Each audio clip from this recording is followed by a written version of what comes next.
एक मिनट पीछे होके प्लीज, पीछे होके।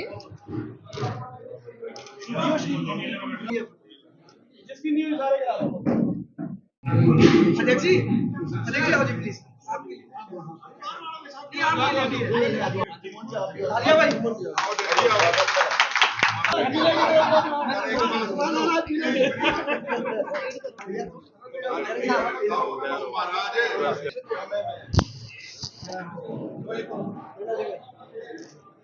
शुभम आजा भी तो पीछे खींच के आओ।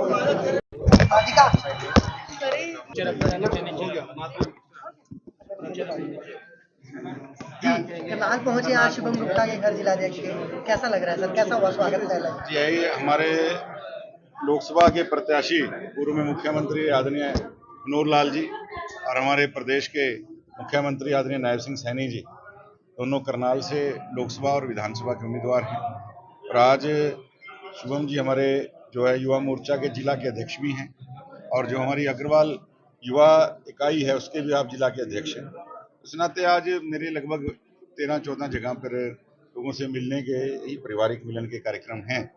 मैंने चुनावों को लेकर माननीय मोदी जी, माननीय मनोहर जी, माननीय नायब जी की नीतियों से सबको अवगत कराना, भारतीय जनता पार्टी की नीतियों से अवगत कराना, वोट की अपील करना और एक पारिवारिक मिलन के आज जो है कार्यक्रम रखे। कांग्रेस द्वारा कब उम्मीदवारों की घोषणा नहीं की, किस तरह? देखिए, कांग्रेस कभी ब्लॉकबस्टर मूवी की तरह होती थी।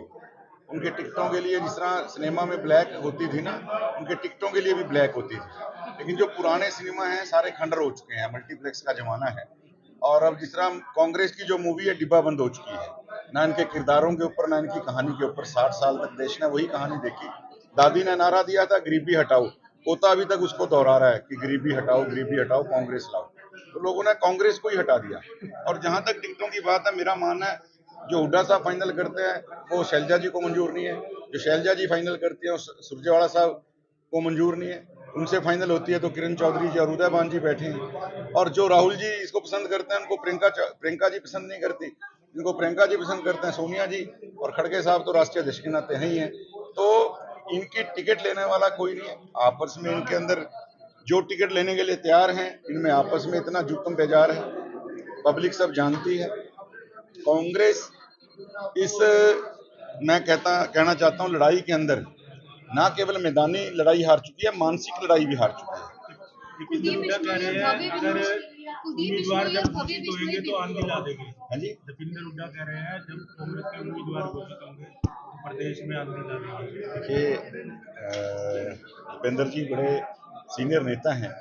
आंधी अगर वो कहते हैं आनी है तो आनी भी चाहिए, कोई दिक्कत नहीं है। आंधी लाने से रोक कौन रहा है, लेकिन आंधी पब्लिक लाती है साहब। पब्लिक का आशीर्वाद जिसके साथ होगा, जिस विचार के साथ होगा, तो उसकी पक्की आंधी आएगी और मोदी जी की सुनामी पूरे देश के अंदर चलेगी। कुलदीप बिश्नोई और भव्य बिश्नोई नाराज चल रहे हैं बीजेपी से, तो क्या बीजेपी को इसका नुकसान हो सकता है? भारतीय जनता पार्टी एक बहुत बड़ा परिवार है और पहली बात तो भारतीय जनता पार्टी में कोई ऐसा नहीं है कि नाराज। कुलदीप जी पार्टी के वरिष्ठ नेता हैं, भव्या जी हमारे छोटे भाई हैं, युवा विधायक हैं और वो अपने तरीके से प्रचार को धार देने में लगे हुए हैं। और भारतीय जनता पार्टी में कभी कोई नाराजगी जैसी बात नहीं होती। भारतीय जनता पार्टी परिवार है, बैठ के मसले हल हो जाते हैं। ये कांग्रेस नहीं है कि जन्मजात की दुश्मनी पैदा करके सड़कों पे अपनी लड़ाई को लेके आते हैं। कुलदीप जी और भव्या जी का पूरा आशीर्वाद और सहयोग जो है चौधरी रणजीत सिंह चौटाला जी को मिला। आप माला से ही आते हैं? कोई नहीं है बीजेपी की टक्कर में, क्यों पड़े हो चक्कर में? माला से ही आते हैं और गब्बर साहब नाराज हैं, उनसे आपकी वार्तालाप? देखो, मैंने जैसा कहा, गब्बर साहब कोई नाराज नहीं है। बीस साहब इतने वरिष्ठ नेता हैं जितनी मेरी आयु नहीं है। बीस साहब का इतना राजनीति में तजर्बा है और इस बात को कोई नकार नहीं सकता, ना मैं नकार सकता हूं, ना प्रदेश का कोई और नेता। और लगातार बीस साहब से मिलना जुलना, अभी पीछे माननीय मनोहर लाल जी भी 4 दिन पहले एक बैठक करके आए, मैं भी उस बैठक में था। आदरणीय अनिल विज जी भी थे, नायब सैनी जी हमारे सीएम साहब उनके घर होके आए हैं, मनोहर लाल जी उनके घर होली वाले दिन होके आए हैं। मैं स्वयं अगले दिन शपथ ग्रहण के अगले दिन उनसे आशीर्वाद लेके आया। बीस साहब अभी भी मैदान में है। बंतो कटारिया जी के लिए लगातार रोड शो के नाते, डोर टू डोर के नाते बीस साहब लगातार काम कर रहे हैं, कोई नाराजगी नहीं। कांग्रेस ने ओबीसी मोर्चा के लिए मैनिफेस्टो तैयार किया है, उसमें क्या कहना चाहेंगे?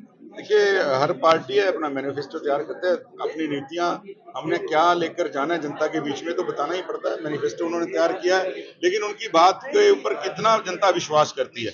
जैसा वो 60 साल से मैंने कहा कि एक ही कहानी सुना रहे हैं, आज मोदी जी की कही हुई हर बात के ऊपर पब्लिक विश्वास करती है मोदी की गारंटी के नाते।